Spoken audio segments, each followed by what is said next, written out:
వద్ద యోగాంధ్ర కార్యక్రమం నిర్వహించారు. 1500 మందితో యోగాసనాలు ప్రదర్శించారు. ఈ కార్యక్రమంలో మంత్రి కొండపల్లి శ్రీనివాస్ పాల్గొన్నారు. అంతర్జాతీయ యోగా దినోత్సవాన్ని విజయవంతం చేయాలని ట్రయల్ రన్ నిర్వహించారు. తీసుకుంటూ తిన్నగా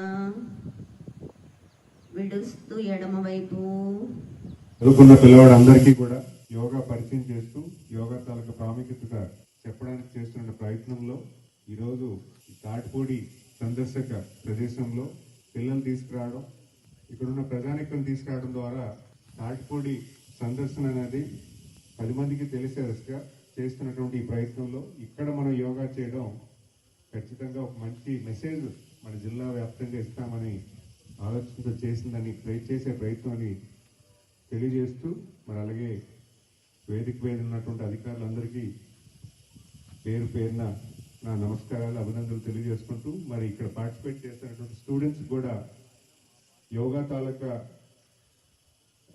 ఇంపార్టెన్స్ మీకు మీ కుటుంబాల్లో చేరవేర్చేలాగా మీరందరూ కూడా ట్రైనింగ్ అవ్వాలని మరి రేపు 21వ తారీఖున జరగబోతున్నటువంటి యోగా దినోత్సవంలో మీరందరూ కూడా పాల్గొని గిన్నిస్ వరల్డ్ రికార్డులో కూడా మీరు కూడా ఒక భాగస్వామ్యం అవ్వాలని మరి అలాగే ఈరోజు జరుగుతున్నటువంటి యోగాని అందరూ కూడా ఆస్వాదిస్తూ ఎంజాయ్ చేయాలని. రంగారెడ్డి జిల్లా మణికొండ మున్సిపాలిటీ పరిధిలోని నెక్నంపూర్